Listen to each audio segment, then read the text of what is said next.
चलो दोस्तों, required online में आपका स्वागत है। जैसा कि हमने इंट्रोडक्शन वीडियो में बताया कि हम बीएससी 2024 की टॉपिक वाइज क्लासेस शुरू करने जा रहे हैं और आपको पूरा कोर्स यूट्यूब पर फ्री में उपलब्ध होगा। तो आपने अगर अपने दोस्तों को नहीं बताया तो अपने दोस्तों को बताएं और चैनल को सब्सक्राइब करें। तो आज सबसे पहले हम शुरुआत करेंगे राजस्थान के बारे में कि जो राजस्थान में नए जिले बने है ना। तो नए जिले कितने बने? 19 घोषित किए गए थे, पहले 33 थे, उनको मिलाकर 50 हुए थे। उसके बाद 3 और नए जिले घोषित किए, लेकिन उनकी कोई अधिसूचना जारी नहीं है, तो उनके बारे में हम चर्चा नहीं करेंगे। जब उनके बारे में अधिसूचना जारी हो जाएगी तब फिर हम उनके बारे में आगे बात करेंगे। तो यहाँ पर हम जो जीके पढ़ेंगे वो नए जिलों के अनुसार पढ़ेंगे और बीच बीच में आपको बताते रहेंगे कि हाँ, ये जो जिला है या ये पहले जो स्थान है ऊपर इस जिले में हुआ करता था, अब इस जिले में आ गया है। तो वो सब चीजें डाउट क्लियर करते हुए चलेंगे। तो सबसे पहले तो ये देखेंगे कि राजस्थान में कितने जिले हैं, पहले कितने थे अब कितने हैं। उसके बाद फिर एक एक जिले को लेकर हम उसमें पढ़ेंगे कि उसका नाम क्या है, उसका प्राचीन नाम, उसका उपनाम, उसमें कौन कौन से महत्वपूर्ण स्थान है, उनके बारे में बात करते हुए चलेंगे। एक तरीके से जिला दर्शन है ना, एक एक जिले का दर्शन करते हुए चलेंगे, जिसे हम क्या कहते हैं, जिला दर्शन। तो सबसे पहले मोटा मोटा एक लिख लेते हैं कि राजस्थान है कौन सा, अपना राजस्थान है। तो क्या कहेंगे, अपनो राजस्थान। देखिए पहले कितने जिले हुआ करते थे? पहले 33 जिले हुआ करते थे। कितने जिले? 33 जिले। लेकिन देखो, लेकिन 17 मार्च 2023 को जो तत्काल मुख्यमंत्री थे माननीय श्रीमान अशोक गहलोत महोदय, उन्होंने 17 मार्च 2023 को क्या किया, नए जिले बनाने की घोषणा कर दी।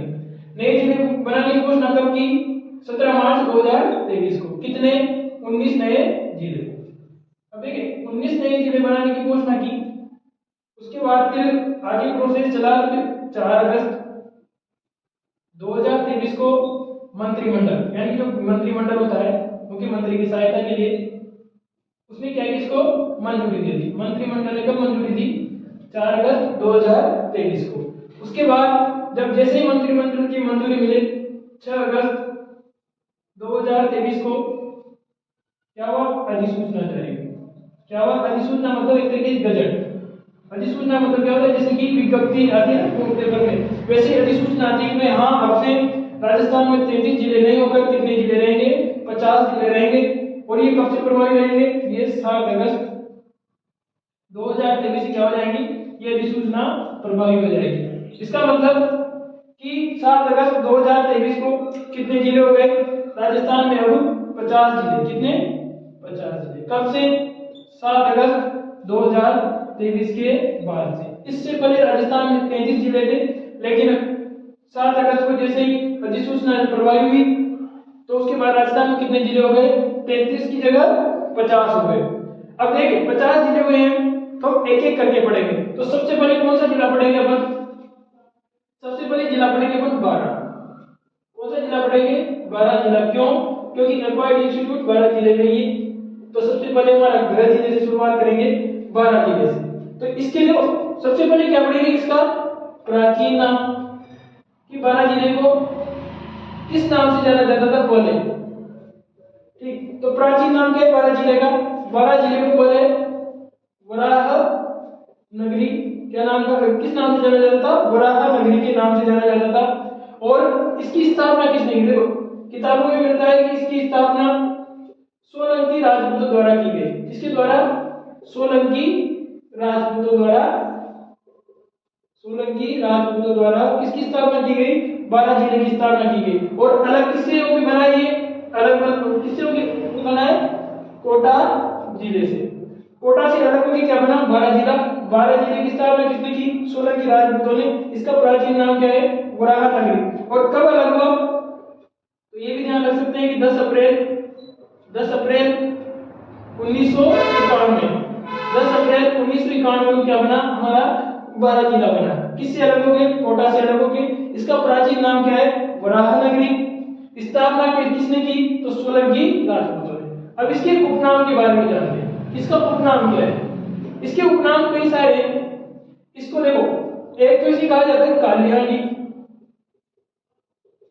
उसके बाद राजस्थान में सर्वाधिक मसाले यहीं उत्पादित होते हैं, इसलिए मसालों की नगरी। क्या कहा जाता है इसे? मसालों की नगरी या मसालों का घर कब? कैसे भी कर सकते हैं ना शब्द, लेकिन मसाले जहाँ आ जाए तो मसालों की नगरी किसे कहा जाता है, तो बाला जिले को कहा जाता है। उसके बाद इसे बरसाना कहा जाता है, क्या कहा जाता है, बरसाना कहा जाता है। देखो हाड़ौती में 4 जिले, कोटा, बूंदी, बारां, झालावाड़। बूंदी को कहा जाता है वृंदावन या वृंदावती, कोटा को कहा जाता है नंदनगर या फिर, और झालावाड़ को क्या कहा जाता है, ब्रजनगर। ठीक, उसके बाद बारां को क्या कहा जाएगा, बरसाना।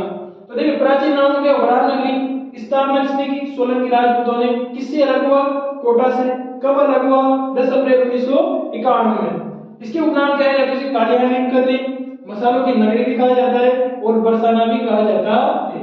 अब इसके बारे में बात करते हैं कि इसमें कौन कौन से महत्वपूर्ण तथ्य हैं जो उनको हमें याद रखना है एग्जाम की दृष्टि से, बीएससी 2024 की दृष्टि से कौन कौन से महत्वपूर्ण है, तो आइए उन पर चर्चा करते हैं। ठीक,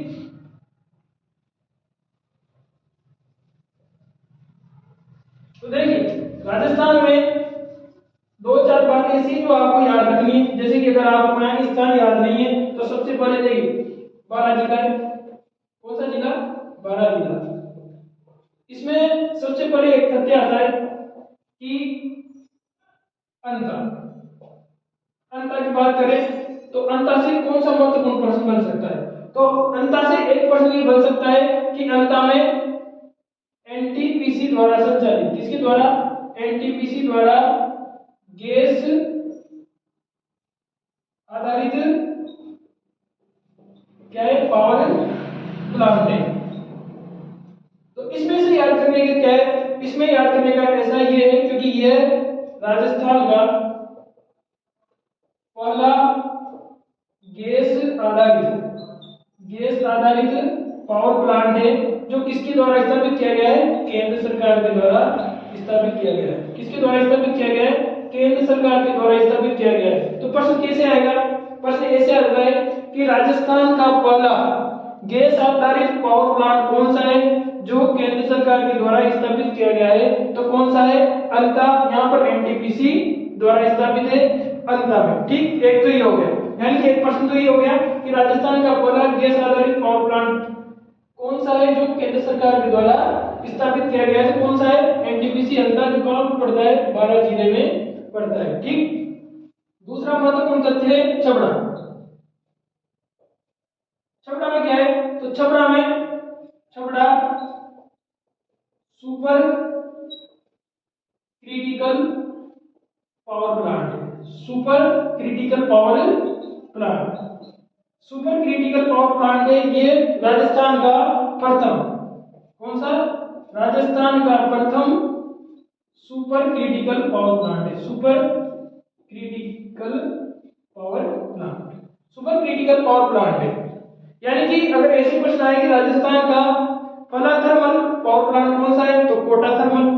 अगर ऐसे आ जाए कि राजस्थान का पहला सुपर पावर प्लांट कौन सा है, तो सूरतगढ़ श्री गंगानगर। लेकिन अगर प्रश्न ऐसे आ जाए कि राजस्थान का पहला super critical thermal power plant कौन सा है, तो कौन सा है, छबड़ा।